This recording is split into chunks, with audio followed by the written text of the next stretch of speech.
Hello, bienvenue dans ma citadelle, je vous retrouve aujourd'hui pour une nouvelle vidéo et aujourd'hui je vais vous parler de ma pile à lire du mois de décembre.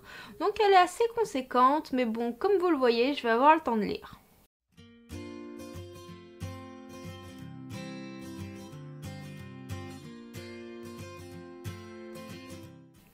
Je vais commencer par un service presse que j'ai reçu de Linda Sayegh, Adélaïde et le cœur du régent, publié chez les éditions Michel Quintin, qui est une romance historique avec des personnages historiques assez connus de notre histoire.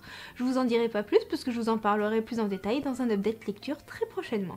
Je vais continuer dans la lignée des services presse avec Les Liens du sang de Laure Arbogast, qui est un service presse comme je viens de vous le dire, mais qui est aussi une histoire de vampire. Dans cette histoire de vampire, nous aurons de la romance, mais aussi pas mal de secrets de famille qui vont se révéler et d'après ce que j'ai compris, notre vampire en question n'est pas forcément une vampire tout à fait normale.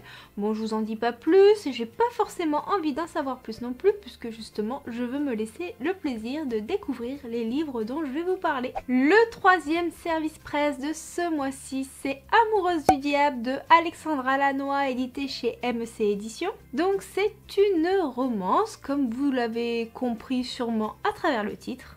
Et là, nous allons être bercés dans l'histoire d'une jeune femme qui va partir en vacances à Monaco.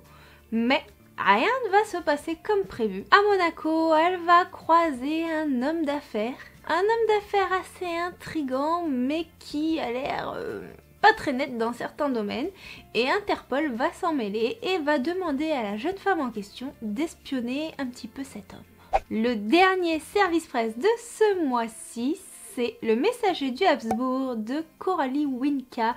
Et comme vous vous en doutez, c'est encore une romance historique qui est publiée chez Gloriana Éditions. Si je vous dis pas de bêtises, j'ai un doute. De toute manière, il y aura l'image juste ici. Et donc là, c'est une histoire qui se passe en 1477 et je n'en sais pas plus. À partir du 7 décembre, comme vous le savez déjà si vous me suivez sur les réseaux sociaux, sinon je peux vous mettre le lien de la vidéo où je vous en parle.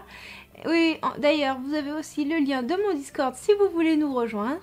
Nous allons attaquer en lecture commune Nevernight de Jack Christophe, n'oublie jamais. Nous allons être bercés dans une guilde d'assassins avec une jeune femme qui a un désir de vengeance. Le prochain livre de ma pile à lire, c'est Le Secret de Lomé, le tome 3, La destinée de Lomé. Excusez-moi pour ce bruit, j'ai fait une pile de livres tellement grande qu'elle ne tient pas debout. Et donc en fait, comme vous le savez déjà si vous me suivez depuis un petit moment, j'ai adoré le premier et le deuxième tome de cette saga fantastique qui est de Alexiane Deliche, je sais plus si je vous l'ai dit, publié chez Michel Lafon. Et j'ai hâte de voir comment se termine cette trilogie. Donc pour ceux qui n'ont pas suivi, en fait c'est l'histoire de Lomé, une jeune adolescente lors d'une expédition scolaire. Elle va tomber dans un espèce de précipice et elle va se retrouver dans un monde complètement inconnu avec des créatures complètement inconnues et une folle aventure va s'en suivre et j'ai hâte de voir comment suite à tout ce qui s'est passé dans le tome 1 et 2, notre jeune femme va s'en sortir. Ce mois-ci, je vais également lire le tome 7 de l'Atelier des sorciers de Kamome Shirahama. Donc là, je ne l'ai pas encore en format physique avec moi au jour où je vous parle, mais je vais bientôt aller récupérer à ma petite librairie en click and collect. Donc je l'aurai assez prochainement et je pense que je taclerai aussitôt la lecture. Et donc j'ai hâte de voir comment va sortir Coco, notre apprentie sorcière, dans toutes les aventures dans lesquelles elle se berce depuis que nous suivons son histoire sur les premiers tomes.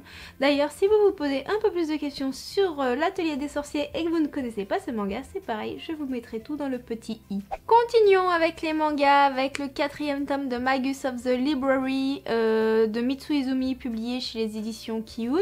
Et donc, je vous en ai parlé assez régulièrement sur la chaîne de ce manga ces derniers temps, tout simplement puisque j'ai dévoré les 3 premiers tomes avant la sortie du 4 et j'ai adoré voir notre personnage principal, Sio, qui se démène pour arriver à son rêve et devenir un Kahuna. Un Kahuna, c'est quelqu'un qui protège les livres, la culture, le savoir, et là il va tout faire pour pouvoir en devenir un et travailler à la bibliothèque centrale.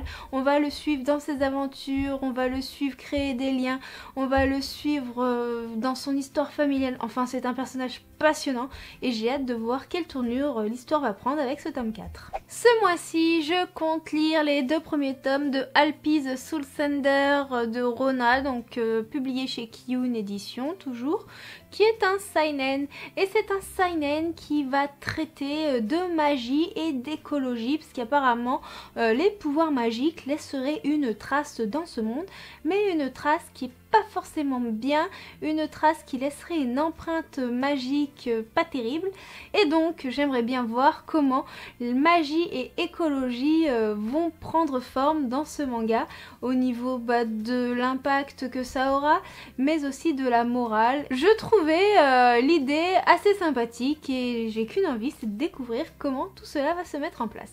Comme vous le savez déjà, je suis complètement fan de Hiruma à l'école des démons, donc j'ai dévoré le tome 1 et le 2, alors forcément il fallait que je dévore ce tome 3, donc je l'ai ajouté à ma pile à lire et je pense qu'il sera lu prochainement, et j'ai hâte de voir comment va s'en sortir notre petit mortel dans cette école de démons avec les nouveaux obstacles qui vont lui être imposés, puisque franchement pour l'instant c'est des barres de rire, c'est du plaisir et c'est un manga qui fait vraiment du bien. Je rattrape mon retard dans la saga de la sélection en lisant le tome 3, L'élu de Kirakas. Donc moi j'ai la version poche publiée chez Pocket Jeunesse, mais sinon vous pouvez avoir la version brochée de chez Robert Laffont dans la collection R si je vous dis pas de bêtises.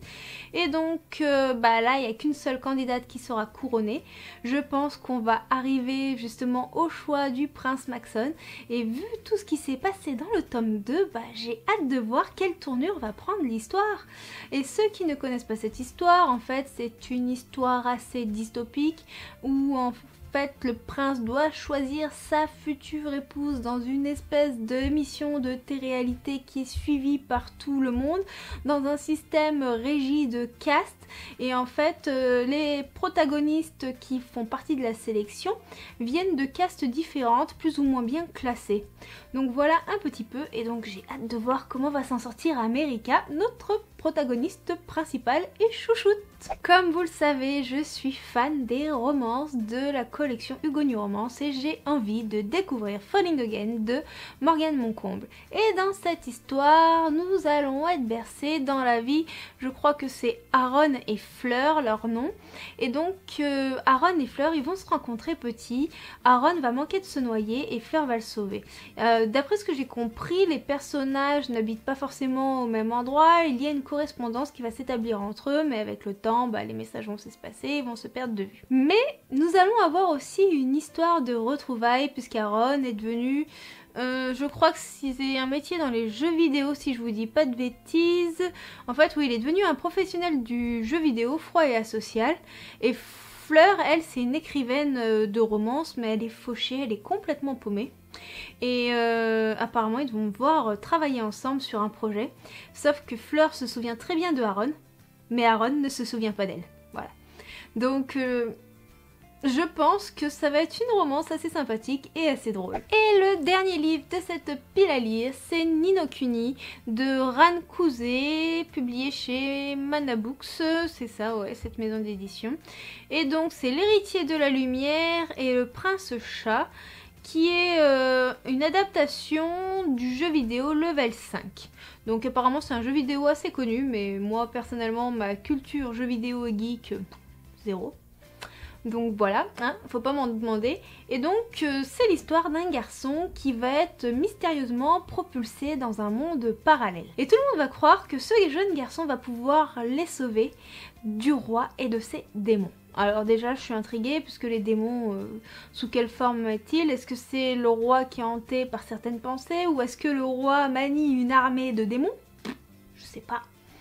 et du coup bah forcément je suis très curieuse de savoir ce qu'il en est. Bon, cette vidéo n'est pas très développée, mais bon, je n'ai pas lu ces livres, je n'ai pas trop envie d'en savoir à leur sujet pour pouvoir avoir le plaisir de les découvrir, mais j'espère qu'elle vous aura quand même plu. N'hésitez pas à me donner votre avis sur les livres en question si vous les avez lus en commentaire. S'il y en a qui vous tentent, n'hésitez pas aussi à me le dire en commentaire et n'hésitez pas à me parler de vos propres lectures pour ce futur mois de décembre qui arrive ou qui a déjà commencé selon à quel moment je vous poste cette vidéo. Je vous souhaite de très bonnes lectures, je vous dis à bientôt, je vous fais de gros bisous. Ciao ciao!